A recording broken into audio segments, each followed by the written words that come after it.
Binance customers क्यों करवा रहे हैं लगातार विड्रॉल्स और क्या एसटीएफ मनाएंगे जेल में क्रिसमस। नमस्कार, स्वागत है आपका एक बार फिर से हमारे चैनल फिनस्ट्रीट पे, जहां आपको क्रिप्टो की दुनिया की हर छोटी बड़ी खबर सुनने को मिलती है। तो वीडियो को एंड तक जरूर देखिए एंड आप खुद को अपडेट कीजिए। तो शुरुआत करते हैं आज की पहले खबर से, जो FTX के साथ ही जुड़ी है, जो कि one of the biggest financial fraud माना गया है पूरी अमेरिकन हिस्ट्री में। प्रोसिक्यूटर्स डर्मन विलियम्स ने ऐसा क्लेम किया। US attorney for southern district of New York ने एक इनसाइट दिया है जो भी चार्जेस लगाए गए हैं सैम बैंकमैन-फ्राइड के ऊपर, उसको लेकर के। तो बैंकमैन-फ्राइड की जो इंडिक्टमेंट है उसे अनवील किया गया था अटॉर्नी के ऑफिस में, जिसमें ये रिवील हुआ कि जो क्रिप्टो एंटरप्रेन्योर है उस पर जो चार्ज लगे हैं वो लगातार 8 क्राइम्स के साथ लगाए गए हैं, जिनमें इंक्लूड है wire fraud and conspiracy, money laundering को कमिट करने के लिए।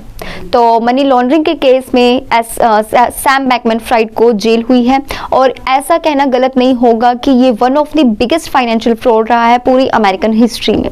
ऐसा विलियम्स का कहना भी है और कई हद तक ये बात सही भी है।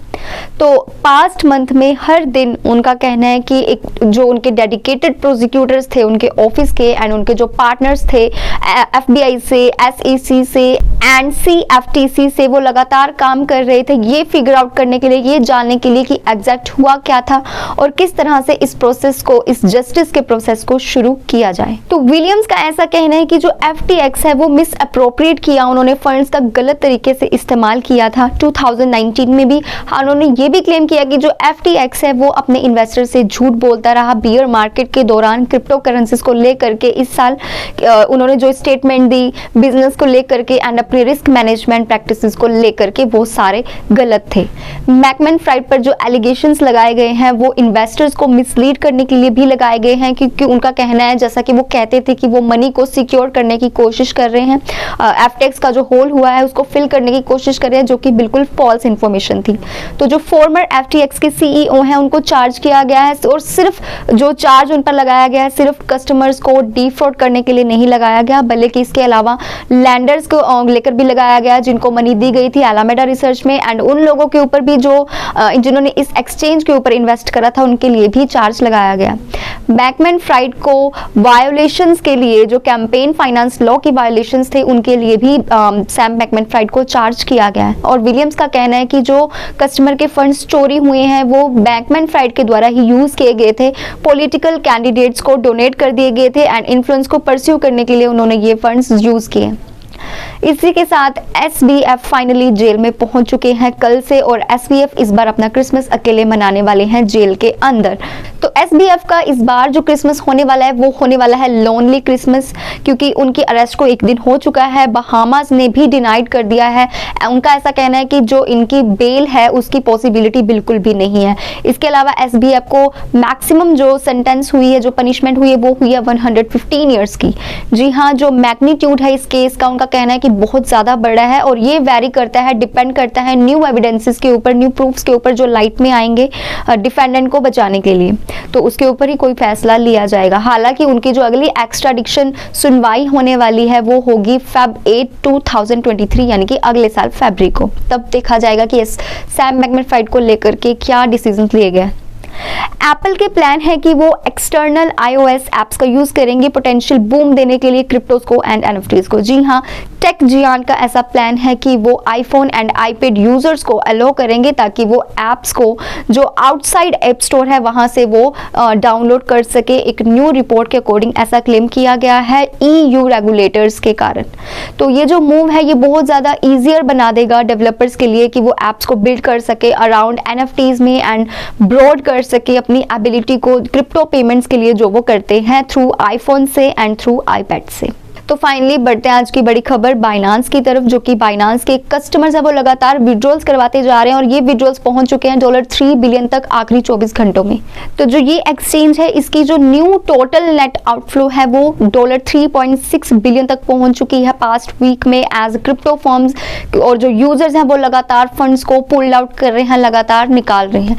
तो बेहेमोथ क्रिप्टो एक्सचेंज बाइनांस जो है इसमें एक मैसिव विड्रॉल्स हो चुका है जो पास्ट वीक में देखने को मिला।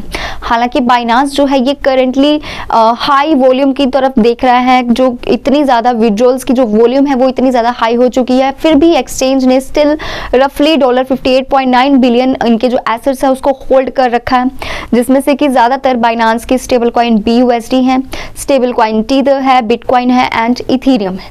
एक पोर्टफोलियो ट्रैकर के अकॉर्डिंग बाइनांस का जो टोटल पोर्टफोलियो है वो $3.6 बिलियन तक कम हो चुका है जस्ट पास्ट 8 आवर्स में, जो कि बहुत बड़ी बात है। बाइनांस के जो एक्सचेंज टोकन है इसका BNB, जिसका नाम है, ये 4th लार्जेस्ट क्रिप्टो करेंसी है बाय मार्केट कैपिटलाइजेशन के द्वारा, एंड अभी इस वक्त ये डाउन में चल रही है 2% से, और साथ ही अगर आखिरी 2 वीक्स की बात की जाए तो ये 8% से डाउन चल रही है।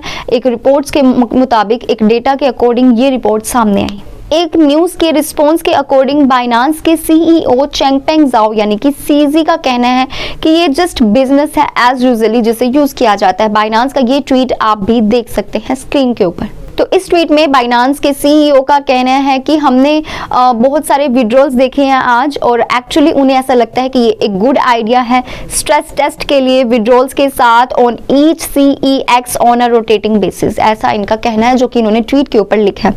एंड अर्ली ट्यूसडे मॉर्निंग की अगर बात की जाए तो जाओ ने एक्सप्लेन किया था कि जो USDC विड्रॉल्स हैं बाइनांस US के ऊपर वो टेम्पोरेली पॉज हो गए थे, और इसका टेम्पोरेली पॉज होने का रीजन था टोकन स्वैप इशू जो उनको देखने को मिला, जहां पे एक्सचेंज जो थे वो अनेबल थे, वो फंड्स को कन्वर्ट नहीं कर पा रहे थे न्यूयॉर्क बैंक के द्वारा। तो लिक्विडिटी प्रोवाइडर जो था इस स्वैप के लिए उसे क्लोज कर दिया गया था। हालांकि जो विड्रॉल्स हैं अब दोबारा से रिज्यूम कर दिए गए हैं। तो आगे बढ़ते हैं, क्रिप्टो मार्केट के प्राइसेस की बात करते हैं, जहां बिटकॉइन का BTC 3% से हाई है, वहीं डोजकॉइन का डोज भी 1% से गेन में है।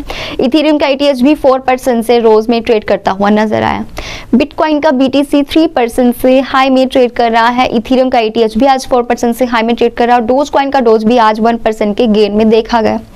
BTC आज का मोस्ट ट्रेंडिंग करेंसी बना, कल भी यही मोस्ट ट्रेंडिंग था, यानी कि इसका सेकंड डे है आज। बट टोन कॉइन का टोन आज का टॉप गेनर बन चुका है 13% के गेन के साथ। इसी के साथ क्रिप्टो मार्केट केप आज 2% से हाई में ट्रेड कर रही है, यानी कि ओवरऑल आज फिर से क्रिप्टो मार्केट ग्रीन में ट्रेड करती हुई नजर आई। आज का टॉप गेनर है टोन कॉइन का टोन, जिसमें 13% का गेन देखने को मिला। वहीं इसके ऑपोजिट टॉप लूजर की अगर बात की जाए तो वो है न्यूट्रिनो USD का USDN, जो कि 11% के लॉस के साथ ट्रेड करता हुआ देखा गया। अदर अल्ट कॉइन्स की बात करें तो सोलाना के सोल का प्राइस आज 6% से हाई में है, वहीं रिपल का XRP भी आज 2% से गेन में ट्रेड कर रहा है। कार्डानो का ADA भी 2% से हाई में ट्रेड कर रहा है, वहीं बाइनांस का BNB आज 1% से डाउनफॉल में है, यानी कि सारे क्रिप्टो मार्केट तो सही से ट्रेड करी, लेकिन बाइनांस शायद इसके विड्रॉल्स जो लगातार देखने को मिल रहे हैं उसकी वजह से इसमें लॉस आया। मीम कॉइन में डोज कॉइन भी 1% से हाई है, और शिबा इनू का प्राइस भी 3% से गेन में देखने को मिला। डिसेंट्रलाइज्ड फाइनेंस यानी कि DeFi की अगर बात की जाए तो इसमें एवलांच के AVAX का जो प्राइस है वो भी 6% से गेन में ट्रेड कर रहा है, और आवे का आवे भी 4% से गेन में ट्रेड कर रहा है, यानी कि बाइनांस को छोड़कर आज सारी क्रिप्टो मार्केट ग्रीन में ही ट्रेड कर रही है। लेकिन बाइनांस जैसे ये विड्रॉल्स वाले इशू से ये रिजॉल्व कर लेगा तो ये भी गेन में ही ट्रेड करेगा, क्योंकि बाइनांस की परफॉर्मेंस हमेशा काफी अच्छी रहती है। तो that's all for today's news and that's all for today's crypto market prices. I hope you found this video useful and interesting. Video अच्छी लगी हो तो वीडियो को लाइक जरूर कर देना, और अगर अभी तक आप लोगों ने हमारे चैनल को सब्सक्राइब नहीं किया है तो जरूर कर लेना, ताकि ऐसी इन्फॉर्मेशन आपको आगे भी देखने को मिलती रहे। बेल आइकन को कर लीजिए क्लिक, ताकि सबसे पहले नोटिफिकेशन आपके पास पहुंचे। मिलते हैं अगली वीडियो में। Stay tuned until next update.